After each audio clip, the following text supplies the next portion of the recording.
Welcome back to the Common Connected podcast. I'm your host, Janine Halloran, and I want to know how you feel about playdates.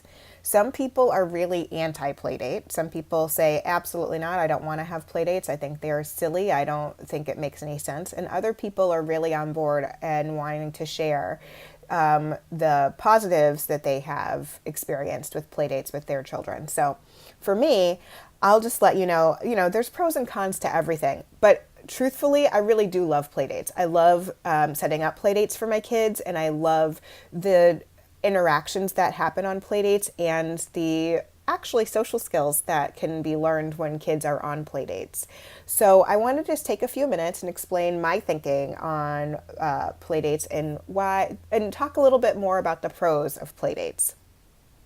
So one thing, when I was growing up, for me, my main playmate was my sister. We didn't have a lot of kids in our neighborhood that were our age. Our brother was much older than we were. By the time I was in fifth grade, he was in college. So it was really just me and my sister, and we would hang out and play all the time. I always wanted to be able to have other people over, but it was something that we didn't get a chance to do all the time. But when we were able to do that, it was really fun. I really did enjoy doing something with somebody else. But that wasn't how we grew up. Some neighborhoods just don't have kids. And I grew up in a neighborhood just like that. We just didn't have a lot of kids around our own age where we were able to go out and play and do things together. So it was just my sister and me. And we had a good time and we had fun. But, if you have an only child, you don't have any built in playmates necessarily. Maybe they have cousins, and that could be a great source of interaction and friendship. Cousins and siblings tend to be our first friends.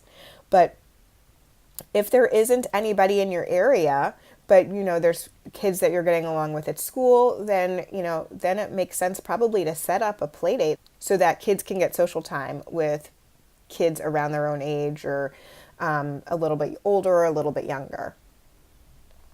Honestly, another issue is that the reality of today's day and age is that everybody has a schedule.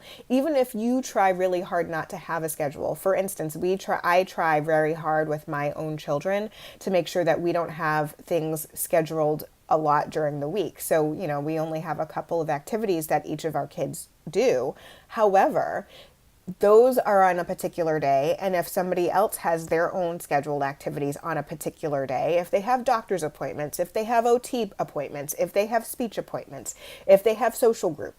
So you have to be planful with another parent in terms of trying to find a common time that works. And, I've experienced it where, been going back and forth with one of my mom friends about trying to find a time. And we'd go back and forth. How about this Sunday? Nope. How about that Sunday? Nope. It's just the reality of the world that we live in. We are all scheduled. We're busy, but we can still make the time to be able to have a play date.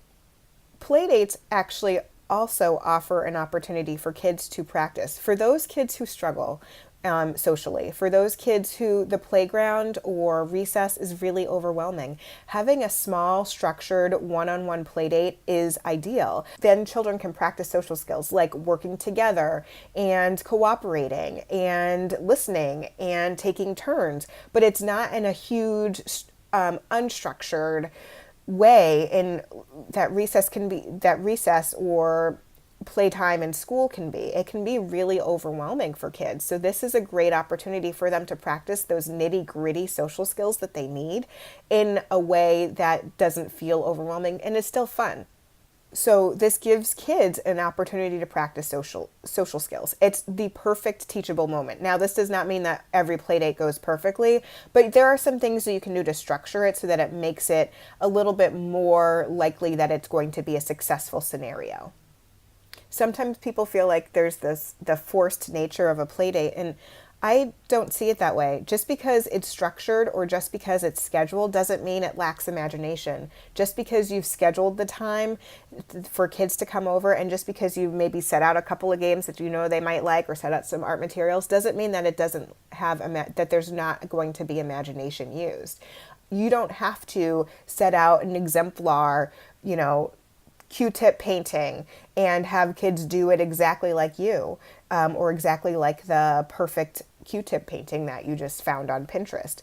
You can have that structured time and you can still allow for creativity and imagination. Structure and scheduling does not equal no imagination, no creativity. And one more thing that I really like to think about is that parenting is hard and parenting can be lonely. And especially if your kid is struggling, it can be hard to find people who understand and get who your kid is and will understand if it doesn't go well and if something goes wrong or if somebody gets upset about something. You know, it makes a lot of sense to be able to find your community, find your tribe, find your people. And if you can be able to relate to another family and then start building that friendship and connection, not only between the two of the children, but also between the parents. That's huge. It can be so nice to be able to just talk to somebody, sit and have a cup of coffee. And then you deal with the fact that maybe somebody is arguing over something. It's going to happen. But it's nice to be able to have somebody else there with you and somebody who understands and is going through the same thing that you're going through, and share struggles, share resources that you found, share what you're doing for fun. You know, maybe you can plan to do something as adults later on. That's what you need. Parents need friends too. And so it's a great jumping off point to start a friendship not only between the children, but also between the adults.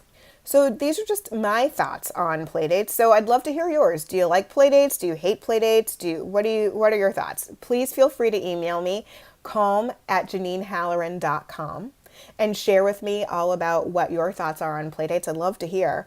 I just haven't talked to people about Playdates in a while.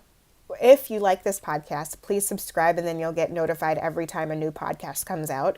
We're posting new episodes on Thursday, but this way it just pops up in your feed. If you want to help other people find us, please feel free to share the podcast or rate and review us. That helps people find us as well.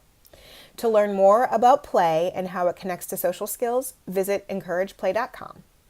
And don't forget try to take a few minutes to take care of yourself and have some fun. Have an awesome day.